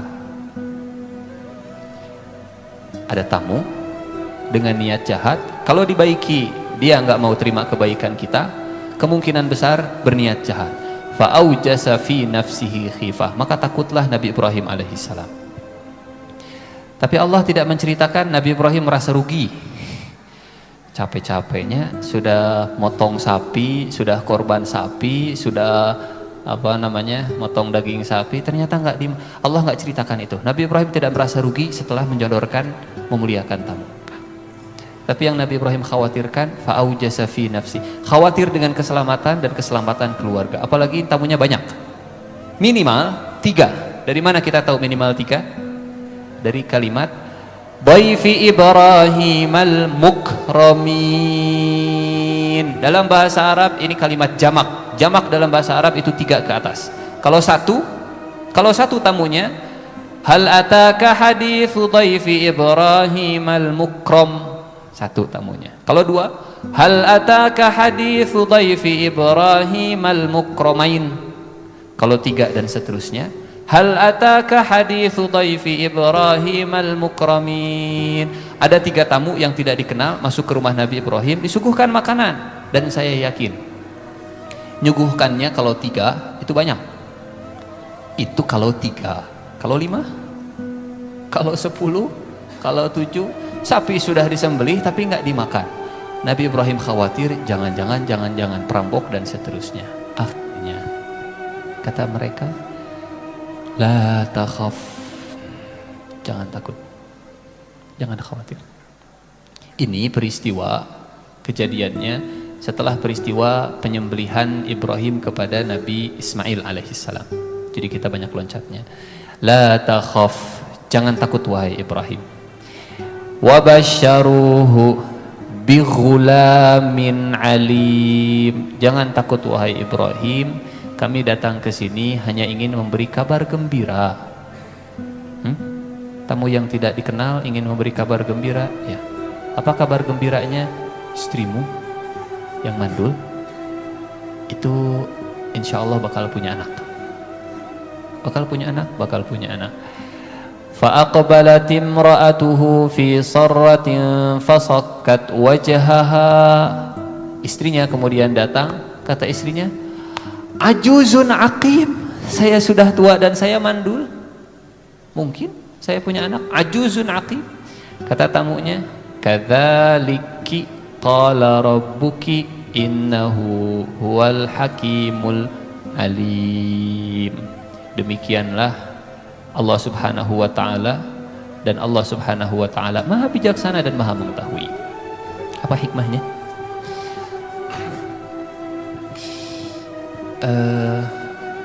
Banyak hikmahnya sebetulnya. Allah mengaitkan ayat ini dengan peristiwa penghormatan kepada tamu. Menghormati tamu, berkorban dengan harta untuk tamu, insya Allah Allah akan balas dengan hal yang tidak akan kita sangka-sangka. Apa misalnya yang tidak disangka-sangka? Buat Nabi Ibrahim nggak disangka kalau istrinya yang mandul itu akan punya keturunan. Setelah berkorban dengan daging tadi, dibalas oleh Allah dengan daging yang tumbuh di dalam perutnya Siti Sarah. Padahal mandul. Ini kisah Nabi Ibrahim alaihissalam dengan harta. Kita ulangi lagi. 8. Qul in kana aba'ukum, orang tua, wa abna'akum, anak, wa ikhwanukum, saudara, wa azwajukum, istri, wa ashiratukum, kerabat, wa amwalun iqtaraftumuha, harta, wa tijaratun takshawna kasadaha, bisnis, pekerjaan, wa masakinu tardawnaha, dan tempat tinggal. Ibrahim aslinya, Nabi Ibrahim alaihissalam aslinya orang Irak. Wajar dong, siapapun manusia, siapapun orangnya, wajar kalau dia cinta tanah air. Normal. Bagian dari fitrah kalau orang cinta ke tanah air. Termasuk Nabi Muhammad SAW, beliau cinta ke kota Mekah. Waktu Nabi Muhammad diusir, hijrah, beliau naik ke atas gua Thur, beliau melihat kota Mekah. Rasulullah dengan sedih kata Rasulullah, ma atyabaki, betapa indah engkau wahai Mekah. Walaula qaumuki akhrajuni ma kharajtu minki. Kalaulah bukan karena kaummu wahai Mekah yang mengusirku, maka saya tidak akan pergi dari Mekah. Pergi Rasulullah dari Mekah dalam kondisi sedih, itu tanda kalau Rasulullah SAW cinta ke tempat di mana beliau dilahirkan dan dibesarkan, kota Mekah. Normal. Sekali lagi, di akhir surat atau di surat At-Taubah ayat 24, wa masakinu tardawnaha, dan tempat tinggal, tempat kalian besar yang kalian ridhoi, termasuk tanah air. Cinta tanah air fitrah, normal, halal. Cinta orang tua halal, cinta anak halal, cinta saudara halal, cinta pasangan halal, cinta istri halal, cinta kerabat halal, cinta harta halal, cinta pekerjaan halal, cinta tanah air, tempat tinggal halal. Tapi kalau tanah air yang kita cintai membuat kita lebih cinta daripada kepada Allah Subhanahu wa taala, naudzubillah min dzalik, maka Nabi Ibrahim kesetiaannya kepada tanah air tidak mengalahkan kesetiaannya kepada Allah Subhanahu wa taala.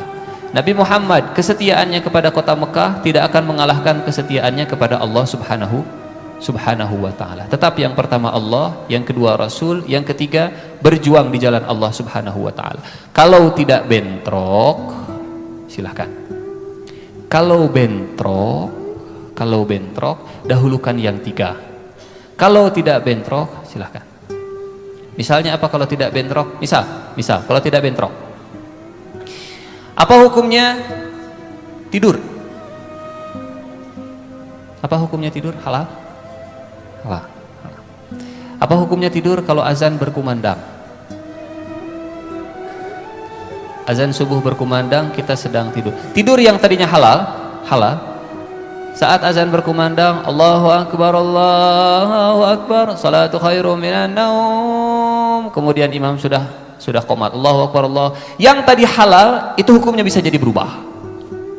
Itu kalau sudah bentrok. Tapi kalau tidak bentrok dengan kewajiban, tidak bentrok dengan panggilan orang tua, tidak bentrok dengan tanggungan, tidak bentrok dengan apapun, tidur itu silahkan, halal. Nonton bola, misalnya Indonesia lawan mana?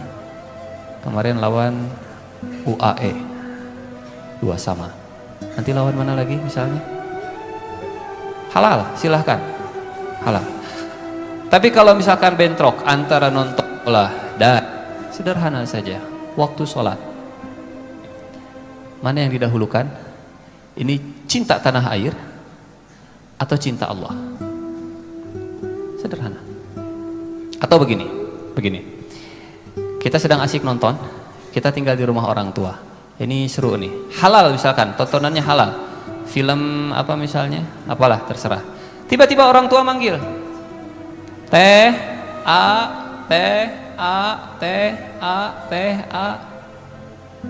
Boleh kita nonton film selama tidak bentrok dengan cinta orang tua. Bahkan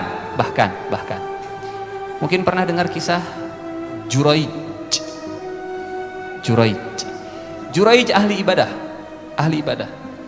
Dia senang dengan sholat sunnah. Orang tuanya manggil, Juraij, pas lagi ibadah, ibu saya atau sholat saya? Ibu saya, sholat saya. Ibunya manggil lagi, Juraij, ibu saya, sholat saya. Ibu saya, sholat saya. Sholat saya. 3 kali. Juraij, ibu saya, sholat saya. Ibu saya, sholat saya. Sholat saya. Ibunya kesel. Halal kita cinta dengan ibadah, apalagi ibadahnya sunnah. Dan halal kita cinta orang tua. Tapi kalau panggilan orang tua bentrok dengan ibadah sunnah, jangan salah memprioritaskan. Sekali lagi, ini kita sedang cerita cinta halal yang salah memprioritaskan. Ibadah juga sama, jangan sampai salah dalam memprioritaskan. Menuntut ilmu wajib, sholat wajib, dan seterusnya. Banyak kewajiban-kewajiban dalam kehidupan kita. Itu sebabnya kita bukan hanya sekedar belajar fikih, tapi juga kita harus belajar fikih prioritas. Mana yang harus diprioritaskan, mana yang harus lebih didahulukan. Termasuk dalam masalah tadi, yang halal. Kalau yang sunnah, ini ibadah sunnah, ini panggilan orang tua, mana yang harus didahulukan, diprioritaskan. Salah dalam memprioritaskan, jatuhnya nanti ke fasik, jatuhnya nanti celaka, bisa celaka. Seperti kisah Juraij tadi.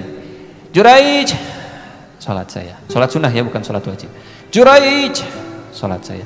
Juraij, sholat saya. Akhirnya kata ibunya, ya Allah, jangan kau cabut nyawanya Juraij sampai Juraij diuji dengan perempuan, dan bukan sembarangan perempuan pezina. Ada seorang pezina, dia berzina, hamil, melahirkan, keliling kota. Saya punya anak dari Juraij, hasil zina saya dari Juraij. Ini saya punya anak hasil zina dengan Juraij. Orang marah, Juraij yang mana? Juraij ahli ibadah. Benar asli nih. Orang-orang terprovokasi, mereka datang ke tempat ibadahnya Juraij, digedor. Juraij, keluar! Juraij kemarin dipanggil ibunya nggak keluar, sekarang yang datang banyak orang, Juraij keluar. Ada apa? Panggil, sini. Ahli ibadah tukang zina. nipu dasar. Kata Juraij, saya nggak berzina. Mana buktinya kamu tidak berzina? Ini bukti berzina ada. Bukti tidak berzina mana? Ya memang hese. Bukti zina ada, bukti tidak berzina nggak ada. Mana buktinya? Akhirnya karena emosi, ini masa yang emosi, mereka menghancurkan tempat ibadahnya Juraij. Setelah hancur, kata Juraij, tunggu, jangan emosi begitu, sebentar. Izinkan saya sholat sunnah dulu. Ini favoritnya, halal. Sholat sunnah, beres sholat sunnah, Juraij kemudian mukul perut bayi tadi, dipukul perutnya. Siapa bapakmu? Kata Rasulullah, ada 3 bayi yang bisa berbicara. Nabi Isa, bayi Juraij, dan bayi Ashabul Ukhdud. Bukan Ashabul Udud, Ukhdud pakai kha. Ashabul Ukhdud, kisah yang Allah angkat dalam surat Al-Buruj. Rasanya kita pernah ceritakan Ashabul Ukhdud. Bayi Ashabul Ukhdud, bayi yang digendong sama ibunya karena beriman, kata pasukan pengawal, pasukan penguasa, masuk ke api. Kata ibunya, ini saya bawa bayi, masuk ke api. Kalau kamu nggak mau masuk ke api, kufur, balik ke agama nenek moyang. Nggak mau, masuk ke api kalau begitu. Nggak mau, ini saya bawa bayi. Tiba-tiba bayinya bicara, ya ummah, wahai ibunda, engkau berada di atas kebenaran, masuk saja ke dalam api, sakit hanya sebentar, kita akan berjumpa dengan Allah. Masuk ke dalam api. Bayi yang pertama Nabi Isa alaihi salam, bayi yang kedua bayi Ashabul Ukhdud, bayi yang ketiga bayi Juraij. Dipukul perutnya oleh Juraij. Siapa bapakmu? Bayinya bicara, bapak saya. Ya gitu kemarin. Dah ngeri kalau bayi, bapak saya. Jadi saudara-saudara, bapak saya penggembala domba. Disaksikan semua orang, dipukul perutnya. Siapa bapakmu? Bapak saya penggembala domba. Penggembala domba yang terkenal. Dipanggil si penggembala domba, sini. Didinya pernah jinah jeung di dia. Ini anak anda? Dilihat, nya mirip. Oh Juraij punten manawi teh. Akhirnya mereka membuat lagi tempat ibadah Juraij. Riwayatnya sahih, kisah tentang Juraij ketika salah memprioritaskan yang sunnah dengan panggilan orang tua. Ini kita nggak cerita yang haram ya, nggak cerita yang haram. Kita cerita yang halal. Yang halal ketika salah memprioritaskan bisa jadi celaka. Yang halal ketika salah memprioritaskan bisa jadi fasik. Silahkan bandingkan kalau dengan yang tidak halal. Ini kisah muqaddimah tentang Nabi Ibrahim alaihissalam. Insya Allah di pertemuan berikutnya kita akan cerita kisah Nabi Ibrahim alaihissalam dengan kaumnya penyembah patung sampai Nabi Ibrahim alaihissalam dibakar. Insya Allah. Karena kaum penyembah patung ini nanti di sana ada kisah Nabi Ibrahim dengan ayahnya, kisah Nabi Ibrahim ketika sendirian masuk ke dalam tempat ibadah yang gede, menghancurkan patung dan seterusnya. Untuk pertemuan pertama mungkin intinya ada di dalam surat At-Taubah ayat ke-24.